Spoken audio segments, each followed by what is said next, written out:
Hi, John. How are you this week?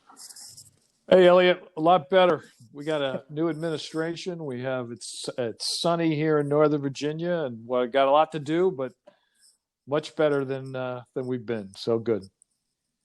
So usually we try to, focus on one thing each week, but this has been a busy week. So there's three different things I thought would be worth taking just a moment to talk about each. First is the federal banking regulators and FinCEN issued some joint FAQs about SAR filings. Yeah, it's only a handful of questions. It's interesting. It's questions that I've been getting and you've been getting since the late '90s. So it's kind of interesting to see these things spelled out in FAQs. Like one of them, for example, is can an institution keep an account open when if it gets a written keep open request from law enforcement, even though it's filed a SAR? I mean, that was probably day one question we had, and the answer is yes, you can do that. It was always a struggle to get law enforcement to give us a keep open letter, but obviously there's more partnership than there was back then. And then another one I thought was interesting is, do you have to file a SAR if you see negative media, negative news? And of course, the answer is no.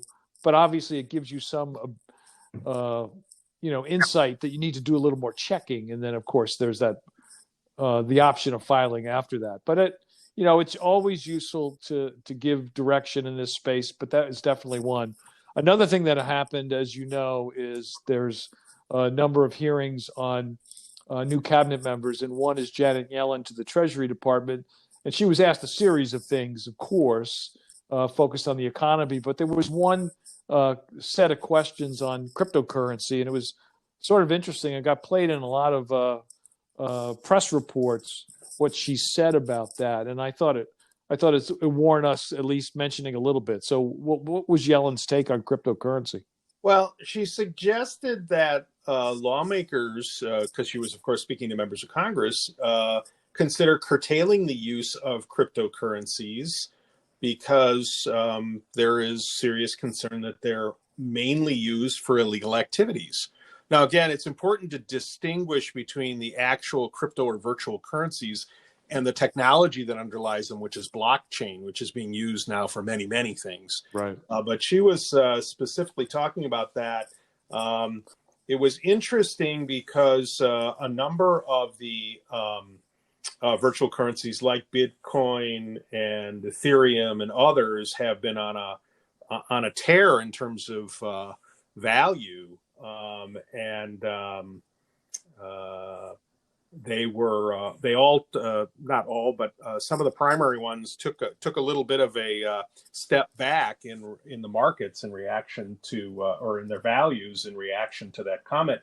By the way, the other thing that's interesting is this comment actually puts the U.S. into alignment. I mean, it's just a comment, but puts us into alignment with the head of the European Central Bank and others who have identified the anonymous nature of these transactions as being very worrisome in terms of terrorist financing and other illegal activities. So obviously, it's a long way from a comment in a hearing, a confirmation hearing, to a statute, but it was an indication that a person with central bank experience and now soon to be Treasury Secretary, kind of a perspective on things.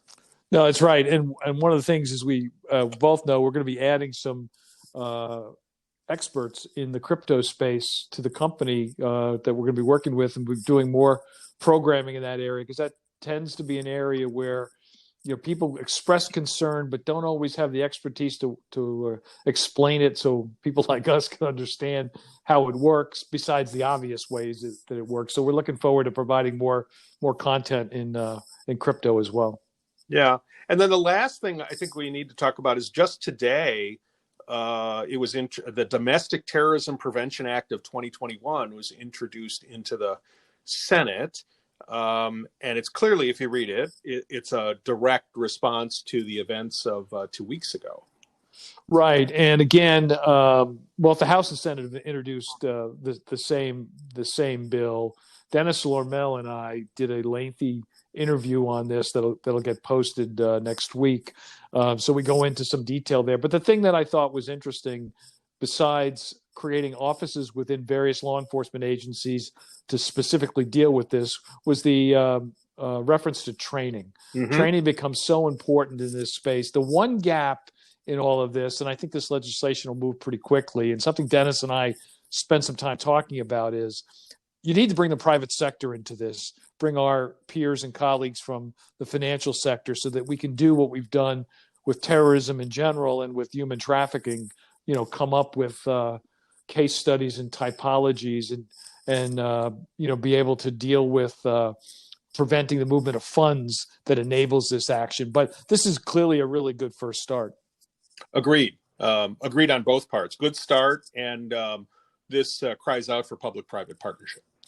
Right. So stay safe. More to come both on this and the other issues that we referenced, and we'll talk again next week. Yep. You too. Stay safe. Bye-bye.